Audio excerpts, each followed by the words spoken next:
Can Dricus Du Plessis survive the early rounds versus Khamzat Chimaev?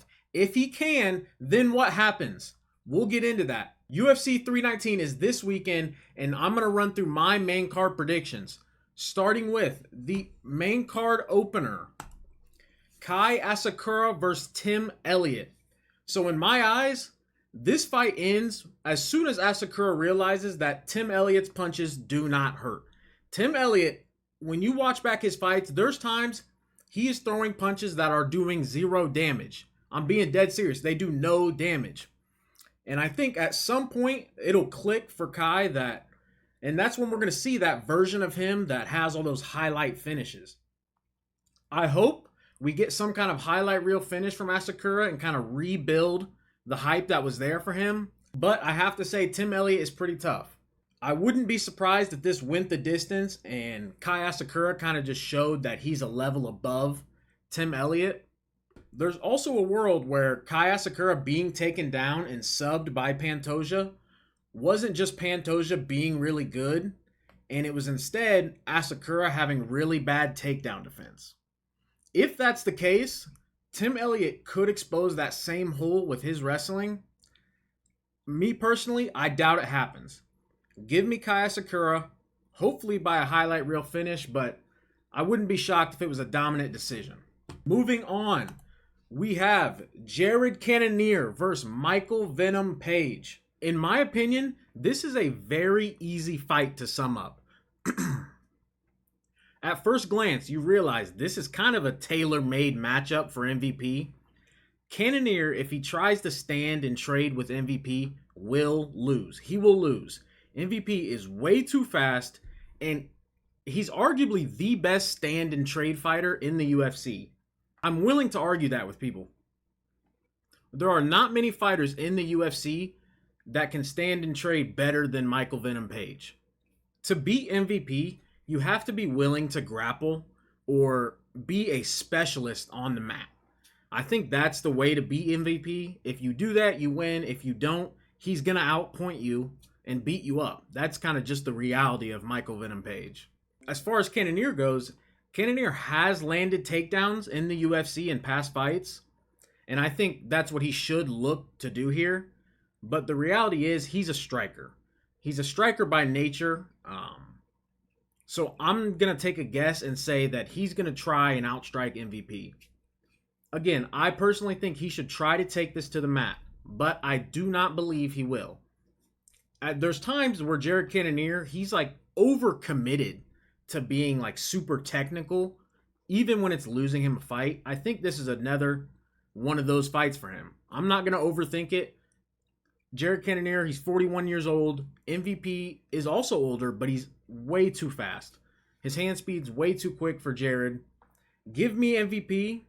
Again, I'd like to see a highlight reel finish from MVP, but the Cannonier is notoriously tough. This has decision written all over it. Give me MVP. Next into the octagon, we have Geoff Neal taking on Carlos Prates. This is another one of those fights that I think is closer than people want to admit. This is a close fight. But at the same time, it's a classic spot where we just overthink it. It's so easy when you're watching UFC and you're trying to pick a winner and decide who's going to win and how they're going to win. It's easy to like be set in one way, and the more you think about it, you convince yourself of the other side. This needs to be a showcase performance for Carlos Prates. He is better than Geoff Neal. Plain and simple. He's better. Geoff Neal gets hit. That's what I have to keep reminding myself. This should look like a tale as old as time. Out with the old, in with the new. That's what this fight should be, and that's how it's set up to be for Pratess. But I'd be lying if I said there wasn't a little part of me that thinks Pratess might be a little bit overvalued and a little overhyped. Again, I don't want to overthink this. Pratess is a better UFC fighter right now than Geoff Neal. Give me Pratess, highlight reel knockout, something quick, flash, boom. Geoff Neal's out cold. Shadow Realm has taken him. Give me Carlos Prates. Next up, we have a banger.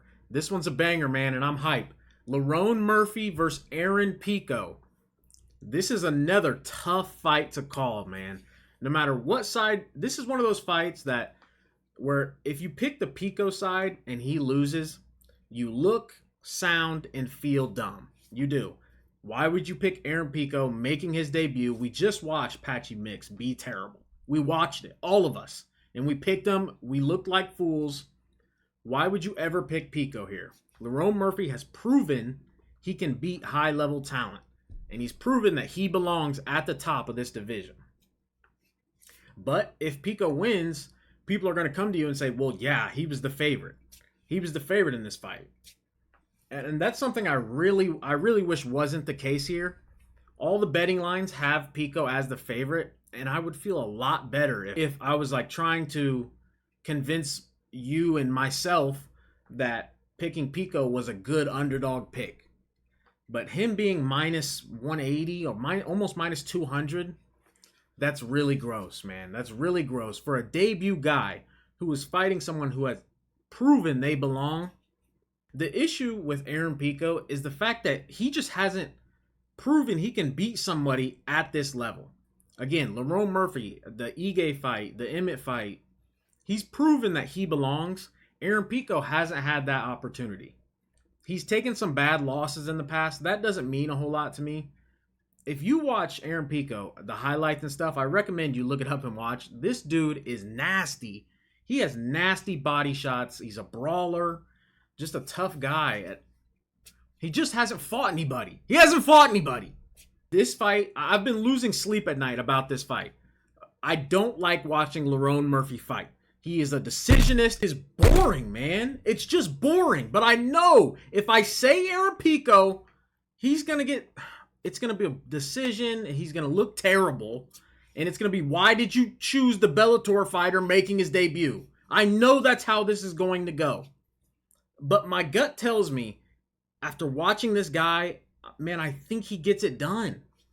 I think Aaron Pico is going to catch Lerone Murphy with something big and finish the fight.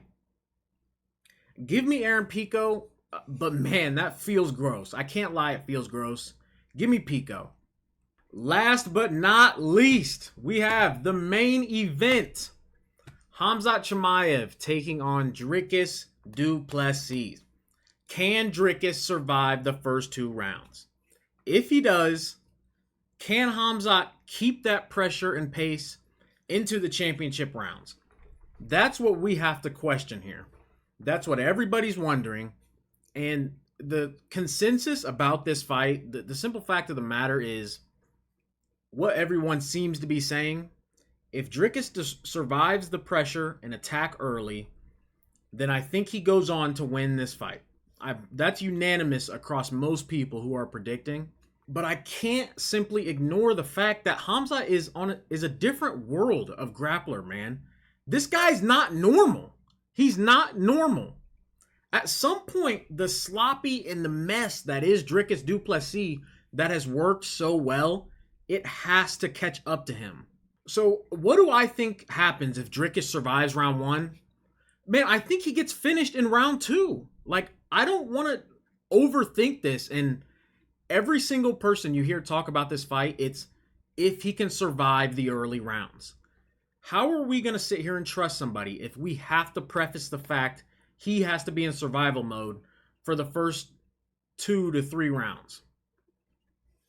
I think the sloppiness is the downfall of Dricus. I think now's the time, the tune force, the falling piano, all the memes you've seen out there, it has to catch up at some point.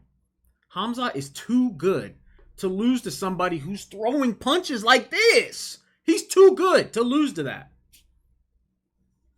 Give me Khamzat Chimaev by finish, man. Give me him by finish. It could be round 1, but I could see Khamzat trying to stand just a little bit and taking his time just a little bit. Either way, I'm pumped for this main event in UFC 319 in general. It's a banger, man. Those are my picks. Like, comment, subscribe. Show some love, man. And news!